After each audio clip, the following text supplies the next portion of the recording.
At my brother's promotion ceremony, my parents cut me out, then lost it when I revealed their secret. I watched my father's face turn white as bone when he saw the documents in my hand. "What have you done?" he whispered, his voice cracking like ice. But I just stood there, silent, holding the proof that would shatter their perfect family portrait. My name's Eli. And at my brother's military promotion ceremony, my parents stood in front of everyone and erased me from existence. No warning. No explanation. Just smiles for him and silence for me. They left my name off the invitations. Off the program. Off the family. But what they didn't know was that I had already uncovered their secrets. Embezzled inheritance. Forged signatures. A beach house was sold behind my back. And in the end, they weren't the ones who exposed me. I exposed them. Before we dive deeper, where are you watching from? And what time is it for you right now? Drop a comment below. Also, support this channel with a like on this video and subscribe. Now, back to the story. I arrived early at the naval base. Not because I was excited, just because I wanted to see if they'd actually done it. If they really had the audacity to make it official. The sun was already beating down on the ceremonial grounds, all proud and golden, like it was congratulating everyone except me. Officers in dress uniforms moved like chess pieces across the parade field. Parents clutched programs, small flags, and cameras. I held nothing but my breath. When I spotted my parents near the reserved seating, I walked more slowly. My mother, Diana, wore a navy blue dress with her signature pearl necklace and that hard plastic smile. My father, Richard, stood with his back military straight, one hand checking his watch, one foot tapping impatiently against the concrete. Ryan stood between them in his crisp uniform, chest already decorated with medals, the perfect military son. Naval Academy's own poster child. They didn't notice me right away. When they did, my mother's eyes skimmed over me like I was someone she vaguely recognized from the country club. "Oh, Eli," she said flatly. "You came." "I got the invitation," I answered, ignoring the ice in her tone. She gave a dry laugh. "You must have seen a forwarded version. I wasn't sure the RSVP list made it that far." My father didn't speak. He just checked his watch again. Ryan opened his arms for a brief hug, and I leaned in out of habit. "You look great," I told him. "Thanks," he said, his voice soft, almost apologetic. "I'm glad you're here." But his eyes were darting sideways, watching our mother, always calculating how much warmth he was allowed to show. I scanned the seating chart posted on the wooden board beside the entrance. The Harrison family, it read in bold navy script. Beneath it, Richard, Diana, Ryan, plus 2 guests. I searched for my name. It wasn't there. Someone handed me a badge. White. No family crest. No ribbon. Just the word guest in Times New Roman. I stood for a long time staring at that badge. I'd helped my mother design the original family crest when I was in design school. We spent a week perfecting the typography. Should I have left? That would have been the logical, self-respecting thing to do. But instead, I clipped the badge to my jacket and walked toward the seating area like a ghost showing up to his own funeral. The ceremony began precisely at 1100 hours. A few speakers came and went. Commanding officers. Dignitaries. I sat alone in the far left section next to an elderly veteran who kept dozing off and a toddler scribbling on his program. Then Richard stood and stepped up to the microphone. He adjusted his tie, cleared his throat, and smiled like a politician about to make promises he'd never keep. "Today," he began, "we celebrate the courage and dedication of our son, Ryan. His journey has been nothing short of extraordinary." Polite applause. Cameras clicked. Ryan looked down modestly. But he continued, "This day also marks a turning point for our family. A necessary shift in energy, values, and focus." My stomach dropped. "We've made a difficult decision. From this day forward, we will no longer be extending ourselves to those who do not align with the integrity and vision we hold. That includes our youngest son, Eli." Silence. No gasp. No protest. Just a ripple of awkward coughs and rustling fabric. I didn't stand. I didn't cry. I sat there with my hands on my knees, suddenly very aware of every nerve ending in my body. My ears buzzed. I stared at the edge of the stage. Ryan didn't say a word. Someone in the row behind me whispered, "Did he just say?" Another voice, "Who does that at a promotion ceremony?" I swallowed. Turned my face slightly away from the stage. Forced my jaw to stay still. The speech continued. Something about service, country, roots, and weeds. I couldn't track the words anymore. Eventually, I stood up and quietly walked out. Not rushed, not shaken, just methodical. Like it had happened before. Later at the reception, I tried to find my seat. There was a table labeled Harrison and Guests. I walked up to it, scanning the name cards. Nothing. Ryan's name was there. So was our Uncle James. Even his academy roommate. But not mine. A guy I hadn't seen since high school looked up from the next table and blinked. "Oh, hey. I thought you weren't coming. Your mom told everyone it was a closed family celebration. She said something about keeping the focus clear." He smiled awkwardly, like maybe that wasn't as cruel as it sounded. On the table sat a folded card with the Navy seal. I opened it. It read, "Congratulations to our only son, Ryan. With all our love, Mom and Dad." That was the moment something inside me clicked. Not snapped. Not broke. Just tilted. A woman in a floral dress passed by, glanced at me, and said, "You must be with the event staff. You're not wearing the family pin." I looked down at my badge. Guest. No name, no title. In my head, I heard myself say, "Not even a name tag, just a ghost badge. That's what I am to them now." So I smiled, said nothing, picked up a glass of champagne from a tray, and started walking toward the back exit of the tent. I didn't go straight home after the reception. I walked past the officers' clubs buzzing with celebration, past families laughing on the sidewalk, past a little boy holding a balloon that said Navy Strong. It wasn't until the sun dipped behind the base's gray buildings that I finally drove back to my apartment in Norfolk. I climbed the stairs slowly, kicked off my shoes by the door, and stood still for a moment. The silence in my place was familiar, like a worn sweater I never had the heart to throw away. I tossed the ceremony program on the kitchen counter, but it didn't land the way I expected. Its pages fluttered open, and my eyes landed on a photo from the ceremony. My parents with Ryan, all three smiling. The caption read, "Proud moment for the Harrison family." No trace of me. Later that night, I sat cross-legged on the living room floor. An old yearbook spread across my lap. It was from Ryan's Naval Academy graduation 3 years ago. My mom had once told me not to bother showing up that day either.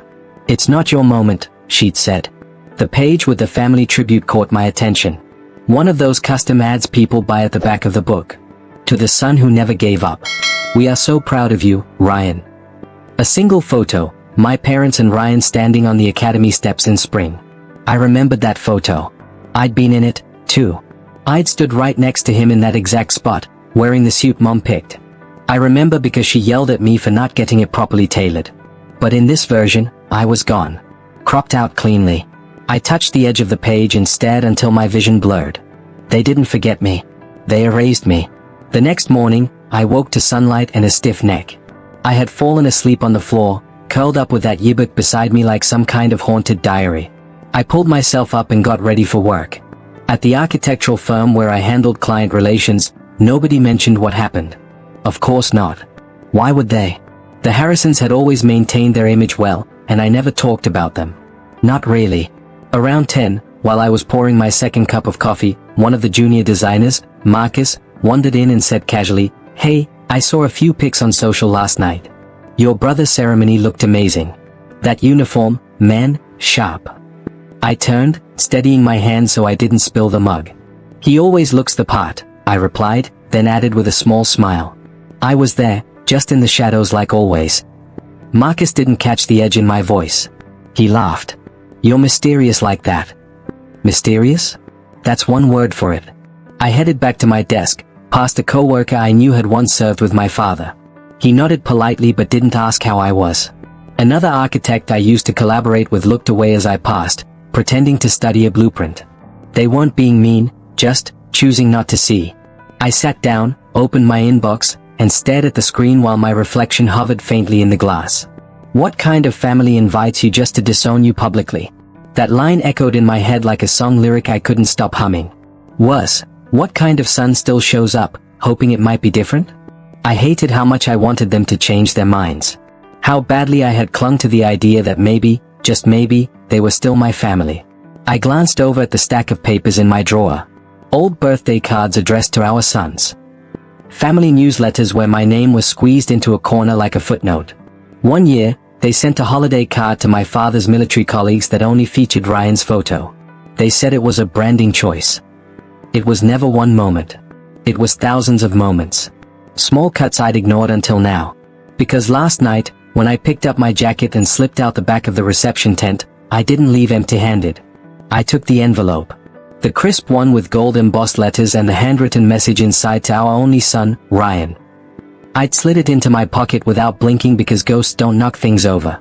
They just remove things without being noticed. And once I got home, I placed it in a shoebox under my bed beside a growing collection of items they never intended me to keep. That night, I didn't cry. I got quiet. And then I started digging. The rain started just after midnight.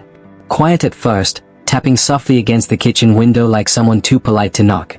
I sat there with a blanket draped over my shoulders and my laptop open in front of me, casting a pale blue light across the room. I hadn't moved in hours. I had decided to stop crying. And so I didn't. I clicked through folders I hadn't opened in years. There was still a shared drive link to my personal email left over from when I used to do part-time accounting for the Family Foundation. They'd never revoked access. I was the one who set it up. Typical of them, really. They like to erase people with words, not technology. I scanned through documents aimlessly at first. Old tax files, donation receipts, and board meeting notes. But then something flagged in my brain. A folder labeled holdings_updated. Inside it, a PDF file, transfer_authorization_outer_banks_property_final. I clicked, and there it was. My name, my full legal name, typed above a signature that looked almost like mine, but not quite. The E was too looped, the cross on the L too high. It was a bad copy, and it had been notarized. I stared at the name of the notary public in the margin. Charlotte Harrison, my cousin. Of course. I grabbed a file from my drawer, an old lease agreement with my real signature on it, and compared the two side by side. No match. Not even close. It hit me then. What they'd done wasn't just betrayal. It was criminal. They didn't just cut me out of a speech. They forged my signature to strip me of ownership on the only thing Dad ever gave me in his will. A stake in the beach house in the Outer Banks. The place I helped rebuild after Hurricane Florence. The place they let Ryan host his engagement party. I closed the laptop slowly, like sealing a coffin. I couldn't sleep after that. Around 3 a.m., I picked up the phone and called the only person in my family who ever treated me like I had a voice. Aunt Valerie. There was a pause, then her familiar rasp. Eli, honey, are you okay? Not really. My voice cracked on the words. I found a property transfer with my name, but it's not my signature. Another long silence. Oh, Eli, she whispered. You saw it, didn't you? You knew? I asked. I didn't know what to do, she confessed. Your mama told me it was just paperwork, that they were cleaning up the books for tax season. I leaned against the kitchen wall, sliding down to the floor. You knew they were moving my name off the deed. I thought maybe it was a mistake or something they'd tell you later. I'm sorry. I should have said something. Her voice wavered, old guilt surfacing. You know how your mother gets. And your father, he just follows. That sentence lingered in the air like smoke. You know how your mother gets. Like she was a storm you couldn't stop, only brace for. I'm tired of making excuses for them, Aunt Val. I know, baby. Her voice cracked again. I know. We sat in silence for a while, just breathing, just listening to the rain. By dawn, the edges of my resolve had hardened. I brewed coffee and sat at my dining table with legal pads, highlighters, and the old laptop I hadn't touched in months. This wasn't just about a house. It wasn't about being cropped out of a picture. It was the pattern. The way every time something mattered, something real, they found a way to uninvite me. From the yearbook ad, from family holidays, from the house I helped rebuild with my own two hands. But now they were going to remember exactly who I was. Not because I'd ask for space at their table again, but because I'd be the one flipping the table over. By mid-morning, the clouds outside had started to thin, but the heaviness in my chest only deepened. I hadn't slept, just worked through the night, cross-referencing, checking deed numbers, combing through local property registries like a man possessed. A soft hum from my space heater filled the silence as I stared at the screen, my coffee cold beside me. There it was. Wilmington, North Carolina. Parcel ID 00147233. The Family Hunting Lodge. The cedar-sided one with the stone fireplace and wraparound porch. The one my grandfather left to the Harrison Family Trust. Status, sold. Buyer, Trident Holdings LLC. I clicked the name. Trident Holdings didn't even try to hide it. The registered agent was a military attorney based in Virginia, the same one Ryan had posted about on LinkedIn 6 weeks ago. They didn't transfer it. They sold it without telling me, without telling anyone. There wasn't a press release, no family email, no dinner table talk, just a silent surgical erasure. Like I wasn't a beneficiary at all. Like I hadn't spent summers there rebuilding the dock, replacing shingles, painting the porch rails while Dad grilled steaks on the back deck. But now it was funding Ryan's private security firm. The slogan on his website even said, "Legacy-minded protection inspired by family values." My grandfather would have been horrified. I closed the browser. My hands were trembling, but not from fear. It was a violation. That's the word. This wasn't grief anymore. It was something sharper, colder. I needed air. I threw on a coat and walked to the bookstore 3 blocks away, hoping the rhythm of motion would slow my thoughts. I wasn't there to shop, just to think without looking at a glowing screen. But fate had other plans. Just as I turned the corner by the military history aisle, I heard her voice. "Eli." I turned. Mrs. Patterson, an old friend of my mother's known for church fundraisers and passive aggression, was holding a book titled Raising Boys to Men. She smiled like she didn't know her teeth were knives. "Darling, I heard Ryan's doing so well. Your mother says he's expanding into government contracting. Isn't that just wonderful?" I forced a polite nod. "Yeah, funny. I thought that lodge was still ours." The shift in her expression was microscopic, a flicker of recognition. The kind people get when they realize they've said too much. "Oh, I mean, I don't know all the details. You know how parents are always making moves without telling their kids." I stared, eyes steady. She didn't answer, just smiled again. That same smile I'd seen at every holiday dinner. The one that said, "Don't make a scene, sweetheart." I left the store without another word. By the time I reached home, my phone buzzed with a text from an old college roommate. Someone who had no idea what was going on. "Heard your folks sold the hunting lodge. Ryan's killing it. Jealous of his life right now." Jealous? That word sat on my tongue like vinegar. People envied him because they didn't know the cost of his shine. The silence of everyone he'd stepped over to get it. This wasn't just about business. It was abandonment in 1,000 quiet, well-dressed ways. It was family photos where you've been photoshopped out. It was a legacy where your name doesn't echo anywhere. So I did the only thing that made sense. I changed clothes, printed the deed documents, and packed my bag. Because some answers aren't found online. Some are behind frosted office doors and a receptionist's smile. And I knew exactly where to start. Thank you for watching this part 1 till the very end. Part 2 is already out. Go to the channel to continue with this interesting story. See you there.